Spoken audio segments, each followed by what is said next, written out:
Hello everyone, I am CoolGuy, and today we need to talk about the Mida multi-tool. In last week's This Week at Bungie, senior designer John Wisniewski said that since the launch of Destiny 2, we've been tracking your feedback, and they are aware of the Mida multi-tool's popularity, and they're looking at it very closely. It is popular, but according to their data, there are options out there that match or exceed its effectiveness in all activities, so it needs to be talked about. This is a preliminary statement from Bungie about weapon balance. So in this video, we need to discuss the Mida's effectiveness, why it's effective, and is it actually overpowered? What we should do about it, if anything. And I like to start the video off and end the video off with this. First of all, you guys saw the title. You already have like a little bias going into it, and I know that, right? We all have our views. It's either you think that it's overpowered or it's not, or maybe it flinches you too much, or maybe you don't think it's a big deal. But it's important to voice your concerns. We all play the same game. It doesn't matter if you're a highly skilled player or a player that's new to the game, we play the same game and all feedback is relative. So I encourage you to voice your opinion. And what I'm talking about today might upset some people, but it is my opinion and I respect yours. The Mida's caught a lot of attention on forums in-game. There's players calling for a nerf to the Mida multi-tool, a change to the weapon, and Destiny Tracker says that the Mida was the most used weapon in last week's trials, 17.9 million kills. And to put that in perspective, the next was the Prosecutor at 6.5 million, and then the Uriel's Gift at 6.1, so double. Heavy weapon usage for the Mida multi-tool. Now that's just in trials. You see them in both quick play, competitive, and from my personal experience, I would say that over 50% of my matches in trials were facing the Mida multi-team, meaning not one, but all four were using it. And I'm one to say right now, we need to get off of the nerf train. Just pump the brakes. We need to remember historically here what that does. And we need to realize how it has changed since Destiny 1 and how we need to move forward. And I've been through it all, like many of you guys in Destiny 1. The Suros regime was king. It was amazing, and everyone knew it was amazing. We had complaining that it was overpowered because very few players had it. And you know what? That made things a lot worse. A lot of people didn't have it, and that really fueled the fire. Well, then that complaining shifted because Xur sold it, then more players had it. Then our matches in Control, Clash, Iron Banner were dominantly a Suros fest. So Bungie saw that data, and the auto rifles were nerfed. Auto rifles in general were very good, but Suros was king, undeniably. And since that day in Destiny 1, auto rifles were never the same throughout the course of Destiny 1. At the end, they got a little bit of a buff, but they were nowhere near its total overall effectiveness. Now, the same thing happened to fusion rifles. Again, they were nowhere near how they were since vanilla Destiny. So the moral of the story here is that once something is touched, once something is looked at, and if you go and look back at all the nerfs in Destiny 1, once something is touched, the outcome of the nerf is virtually irreversible. We also need to realize the position that we're in Destiny 2 with the Mida multi-tool. The Mida is easily accessible, and you know what? We can have a little tinfoil hat section here and say that Bungie play-tested and knew that the Mida was an above-average Crucible weapon and therefore made it accessible to everyone by putting it as a campaign reward, #mindblow, but that probably isn't the case. And regardless, it isn't like the Suros regime situation in Destiny 1.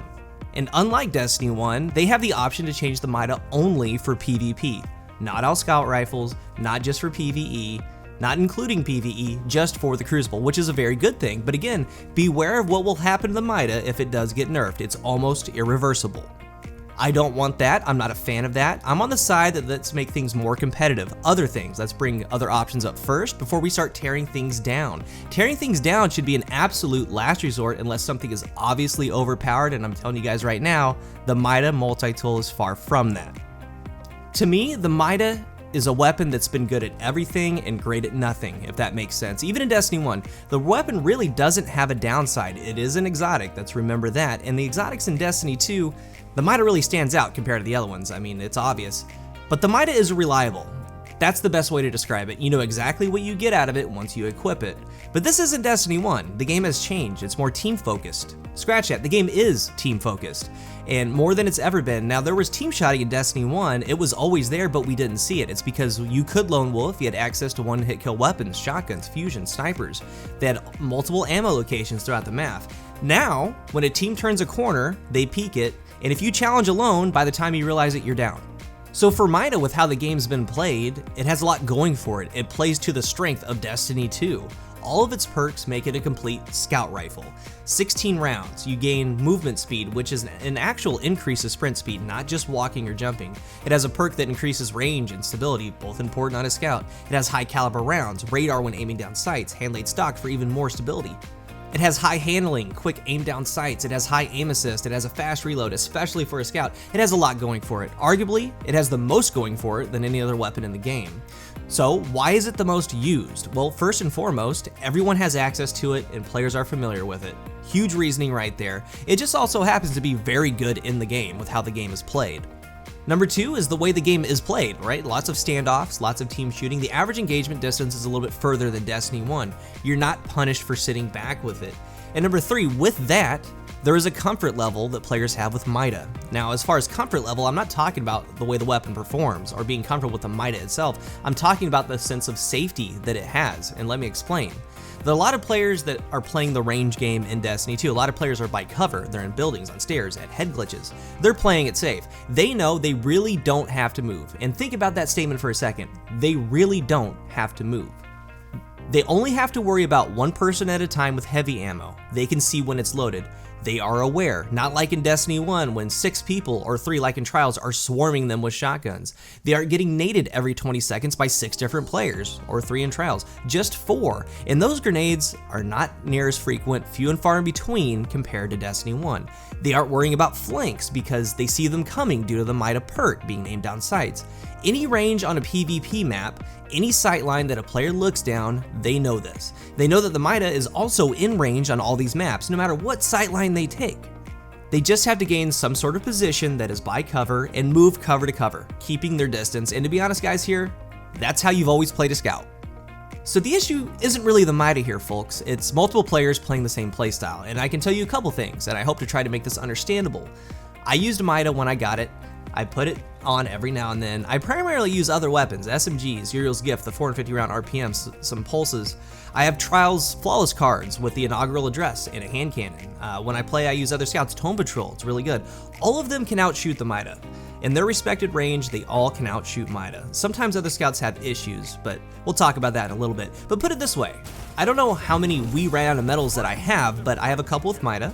I have one with Tone Patrol, Skyburner's Oath, Uriel's Gift, Inaugural Judgment, Graviton Lance, and even the Einstein D. And some of you guys might not even know what that is. It's a high impact pulse. It isn't that good, but there's a point here.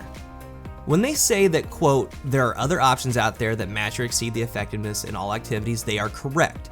Every auto rifle in the game has a better optimal time to kill to the head and to the body than the Mida. All 15 legendaries, even the Hardlight, out TTK it. Every single pulse rifle has a better optimal TTK, but the body kill time is a little bit longer because of the burst delay in between the bursts. Other scout rifles can compete with it, and that's what a lot of players are doing because the Mida players are playing the range game. But let's get one thing straight. The Mida is the king of the range game, and you're not going to outright beat it at its own game, period. A lot of teams are playing the range game by default. One team does it, it was effective, so another team does it to counter it. No one told them to do that, it's just the way players are deciding to play the game. And again, the Mida, with it, when you have it in your hands, you can take long rounding angles around the map. When you're moving and when you're peaking angles, since you have the Mida, you are in range, and no matter what engagement you have on your ordinary PvP map. And it's for those reasons mentioned earlier, it's a safe weapon. All this is way easier said than done, but you can do it consistently, and to do well against the Mida, and it's something I said a long time ago, way back, one of my very first Crucible tip videos for Destiny 1, in all instances in Destiny, you need to make someone play your game, you do not play theirs. You need to act on them and not react to them. You need to be the one in the engagement where they have to play to you. So in this case, you need to make them feel uncomfortable, not make them feel safe. And like I said, pretty much half the weapons in the game outshoot it. They really do within effective range. And you can get in that effective range with your movement. Now, it might take an extra 10 seconds or so to reposition yourself, but who knows, if push comes to shove, if you get close enough with your SMG or sidearm, you will force them to do the same, and then you have to win that battle of SMGs and sidearms. But believe me when I tell you, you can outplay the Mida. A lot of people are doing it, I've done it. Now, the long sight lines on like this Trials map that we've had for the past couple weeks play to the strength of the Mida, and people are playing that range game because, again, that is where the Mida is king. So when you start talking about a nerf to the Mida, I don't know about you, but I would much rather have a buff to hand cannons and pulse rifles more than a nerf to the Mida. Hands down, 110%. The issues are coming from that range game. So if you have a full team of Mida users, you can think of them as a whole. They all have high caliber rounds, all with quick handling, all with radar with aim down sights. A total of 64 bullets ready to mow you down, but that's with any weapon, guys. Any team moving as one, and it just so happens that this particular gun excels at range, and the game caters to team shotting. And if you really think about it, that is the outcome that is expected. You can do well rushing, I do it, a lot of players do it. The guns that you use to rush with, the hand cannons, the auto rifles, they can outshoot it. But again, rather than a Mida nerf, I would much rather see a buff to other weapons first. That's the mentality that we need to have. I would much rather have better accuracy and less bloom on hand cannons and a further extended range and hit detection on pulse rifles. But I'm also a realist. You can't talk about all this without having an opinion on the actual balance of the Mida. You just can't. If they do decide to touch the Mida, there are a couple things that they should look at in PvP, and again, PvP only. The first thing is high caliber rounds, and that really makes the weapon more dominant at range. It makes your return fire extremely difficult, but if they touch high caliber rounds on the Mida, they need to touch it on other things like the Uriel's Gift. If you're gonna do it, you need to fully do it. And there are a lot of players out there that don't like how high caliber rounds, the flinch RNG has its effects on the outcome of a gunfight. So number 2 would be to mess with its stability and recoil direction, make it bounce around a little bit more, tougher to land follow-up shots at range. And the third thing would be to reduce the aim assist. Now all of those things wouldn't necessarily cripple the weapon, but some of the things that it has strengths at, it would make it a little bit less effective, but you can still do well with the Mida. And again, that's a last resort, and I want to reiterate, I do not believe that this is overpowered. This is my opinion. I really hope that you guys kind of understand, and I respect yours, and I can't wait to hear it. I do believe that the Mida can be outplayed, and you can use multiple options to do well against it in Destiny 2. And that's through personal experience. I mean, we have that we ran out of medals examples from earlier. In Destiny 1, I probably couldn't go on higher kill streaks with 5 or 6 different other weapons with, I'm talking different archetypes, with the Suros regime on the board, with the Suros regime in play. I probably couldn't do that. But in Destiny 2, with the Mida multi-tool, there are a ton of options that I'm doing well with. So please pump the brakes on the nerf train. I can't stress that enough. There are alternate options to nerfs, and in my opinion, the correct one in this certain scenario, the situation, is to buff other weapons first. It would be different if the Mida was undeniably overpowered, but that isn't the case, guys. It really isn't. It's ease of use, and it's a safe weapon. And again, like I said, we will end with it. It is important to voice your concerns. We all play the same game. It doesn't matter if you're highly skilled or you're new to the game. We play the same game. All feedback is relative. I encourage you to voice your concerns and your opinions. And this is my opinion. I hope you respect it. So let me know in the comment sections what you guys think about the Mida multi-tool. I really want to hear your thoughts and agree or not. Now, my comment section it's always been very respectful to each other. We have a good group down here. So listen to each other, give a well thought out argument, and respect each other's views. Thank you guys for watching. Please remember to rate the video. And until the next one, I am CoolGuy.